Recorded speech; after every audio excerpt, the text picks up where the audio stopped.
வணக்கம். ஆன்மீக செய்திகள். சேலம் மாவட்டம் ஆத்தூர் அருகே கல்பகனூர் பள்ளக்காடு பகுதியில் அமைந்துள்ளது ஸ்ரீ மகாமாரியம்மன் கோயில். பிரசித்தி பெற்ற இக்கோயில் ஆனி திருவிழா கடந்த 23ஆம் தேதி காப்பு கட்டுதல், சக்தி அழைத்தல் உள்ளிட்ட நிகழ்ச்சிகளுடன் துவங்கியது. விழாவை ஒட்டி பால்குட ஊர்வலம் நடைபெற்றது. இதில் காப்பு கட்டி விரதமிருந்த பெண்கள் தீர்த்த பால்குடத்தை தலையில் சுமந்தவாறு முக்கிய வீதிகள் வழியாக ஊர்வலமாக சென்று கோயிலை வந்தடைந்தனர். அங்கு நீண்ட வரிசையில் காத்திருந்து மகா மாரியம்மனுக்கு பாலபிஷேகம் செய்தனர். வண்ண மலர்களால் அலங்கரிக்கப்பட்ட மகா மாரியம்மனுக்கு தீபாராதனை நடைபெற்றது. இதில் பள்ளக்காடு, எம்ஜிஆர் நகர் உள்ளிட்ட பல்வேறு பகுதியில் இருந்து திரளான பக்தர்கள் கலந்து கொண்டு சுவாமி தரிசனம் செய்தனர். அன்னதானம் வழங்கப்பட்டது.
தேனி மாவட்டம் தெரியக்குளம் ஸ்ரீ கௌமாரியம்மன் கோவிலில் ஆனி திருவிழா சாட்டுதல், கம்பம் நடும் விழாவுடன் தொடங்கியது.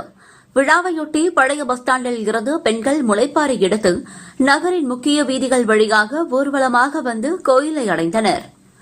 கோயிலில் அம்மனுக்கு சிறப்பு பூஜைகள் நடைபெற்றது. கோயில் வளாகத்தின் முன்பு பாரம்பரிய முறைப்படி கம்பம் நடப்பட்டது. கம்பத்திற்கு பால், தயிர், பன்னீர், சந்தனம், குங்குமம் உள்ளிட்ட வாசனை திரவியங்களால் அபிஷேகம் செய்து தீபாராதனை காட்டப்பட்டது. ஆயிரக்கணக்கான பக்தர்கள் பக்தி கோஷங்களுடன் அம்மனை வழிபட்டனர். ஜூலை 6ஆம் தேதி விழாவின் முக்கிய நிகழ்வான கொடியேற்றம் நடக்கிறது. ஜூலை 14ஆம் தேதி அதிகாலை முதலே நேர்த்திக்கடன் செலுத்தும் பக்தர்கள் கம்பத்திற்கு தண்ணீர் ஊற்றியும் அங்க பிரதட்சணை, மஞ்சள் நீராட்டு மற்றும் மாவிளக்கு எடுத்தும் அம்மனை வழிபடுவர். ஜூலை 15ஆம் தேதி அக்னிச்சட்டி எடுத்தல், அலகு குத்துதல், கரும்புள்ளி, செம்புள்ளி குத்துதல், குழந்தைகளுக்கு தொட்டில் கட்டி நேர்த்திக்கடன் செலுத்துவர். இதற்கான ஏற்பாடுகளை கோவில் நிர்வாகத்தினர் செய்து வருகின்றனர்.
மதுரை ரயில்வே காலனியில் உள்ள ஸ்ரீ மாரியம்மன் கோவில் பிரசித்தி பெற்றது.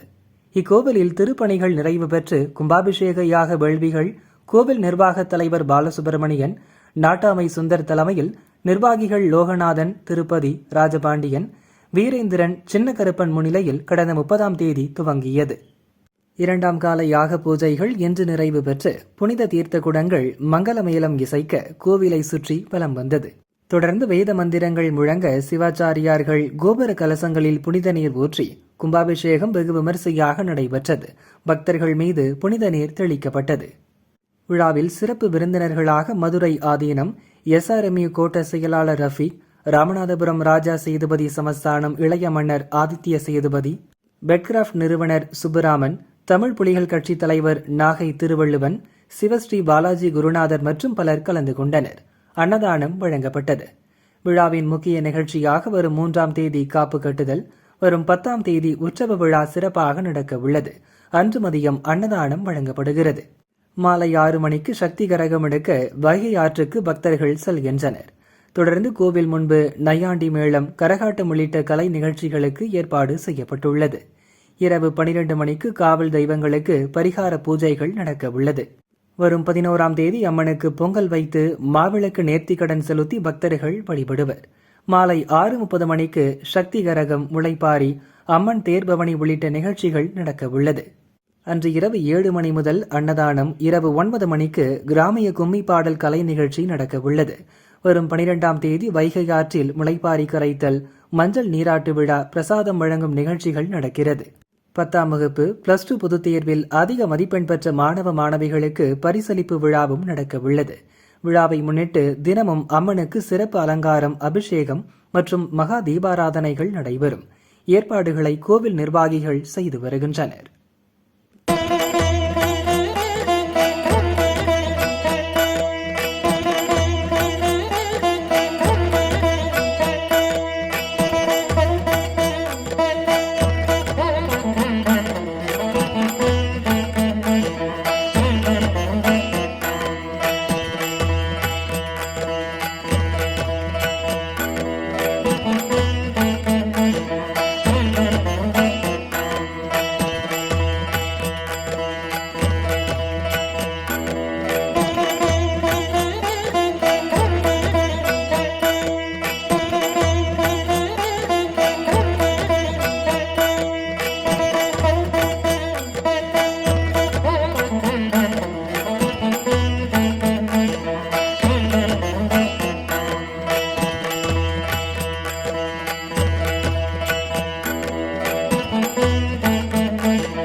திருவள்ளூர் மாவட்டம் திருமழிசை ஜெகநாத பெருமாள் கோவிலில் ஆனி பிரம்மோற்சவம் கடந்த 25ஆம் தேதி கொடியேற்றத்துடன் துவங்கியது. கருட சேவை கடந்த 27ஆம் தேதி காலை நடைபெற்றது. விழாவின் முக்கிய நிகழ்வான தேர் திருவிழா இன்று துவங்கியது. சர்வ அலங்காரத்துடன் ஜெகநாத பெருமாள் தேரில் எழுந்தருளினார். பக்தர்கள் தேரை வடம் பிடித்து இழுத்தனர். தேர் தெற்கு மாட வீதியில் வலம் வந்தபோது தேரின் இடதுபுற சக்கரம் சேதமடைந்து அருகில் இருந்த மின்கம்பத்தில் உரசியபடி நின்றது. உடனே தேர் சக்கரம் சீரமைக்கும் பணி நடைபெற்றது. மின்வாரிய ஊழியர்கள் மின் வயர்களை அகற்றி தேர் செல்ல வழி செய்தனர். 1 மணி நேரம் தாமதத்திற்கு பிறகு தேரை பக்தர்கள் வடம்பிடித்து இழுத்தனர். மேற்கு மாட வீதி சந்திப்பு பகுதியில் மிளகு விநாயகர் கோவில் சாலை திருப்பத்தில் மின்வயர் தடையாக இருந்ததால் தேர் செல்ல தாமதம் ஏற்பட்டது. மின்வயர்களை மாற்றி பின்னர் 1.5 மணி நேரம் பக்தர்கள் காத்திருந்து தேரை இழுத்து வந்தனர். திருமழிசை மற்றும் சுற்றுவட்டார பகுதிகளைச் சேர்ந்த திரளான பக்தர்கள் சுவாமி தரிசனம் செய்தனர். ஒவ்வொரு ஆண்டும் தேர் திருவிழாவின் போதும் மின்வாரிய அதிகாரிகள் தேர் புறப்படுவதற்கு முன்னர் வயர்களை மாற்றுவதில்லை என பக்தர்கள் குற்றம் சாட்டினர்.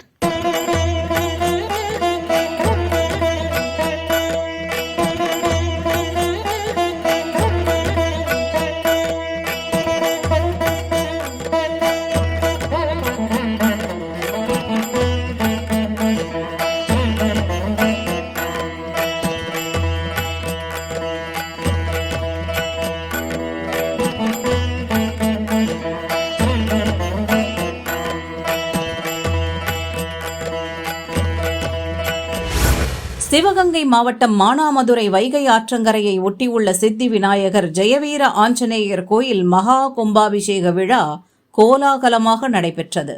முன்னதாக கோயில் திருப்பணிகள் நிறைவு பெற்று கும்பாபிஷேக பாக வேள்விகள் 2 நாட்கள் நடந்தது. யாக பூஜைகள் நிறைவு பெற்று புனித தீர்த்தங்கள் அடங்கிய கடம் மங்கள மேளம் முழங்க கோயிலை சுற்றி வலம் வந்தது. தொடர்ந்து வேத மந்திரங்கள் ஒலிக்க அர்ச்சகர்கள் கலசங்களில் பூஜிக்கப்பட்ட புனித நீரை ஊற்றி கும்பாபிஷேகத்தை வெகு விமர்சையாக நடத்தினர். மூலவர் சுவாமிக்கு புனித நீர் ஊற்றி மகா கும்பாபிஷேகம் சிறப்பாக நடைபெற்றது. பக்தர்களின் ஓம் எனும் கோஷம் விண்ணை பிளந்தது. சித்தி விநாயகர் மற்றும் ஜெயவீர ஆஞ்சநேயர் உள்ளிட்ட பரிவார மூர்த்திகளுக்கு சிறப்பு அபிஷேகங்கள் நடைபெற்றன. சுவாமிக்கு அலங்காரம் செய்து மகா தீபாராதனை காட்டப்பட்டது. விழாவில் மானாமதுரை மற்றும் சுற்று வட்டார பகுதிகளைச் சேர்ந்த ஏராளமான பக்தர்கள் கலந்து கொண்டு தரிசனம் செய்தனர். பக்தர்களுக்கு பிரசாதம் வழங்கப்பட்டது. அன்னதானம் நடைபெற்றது. ஏற்பாடுகளை கோயில் நிர்வாகத்தினர், விழா குழுவினர் மற்றும் ஊர் பொதுமக்கள் செய்தனர்.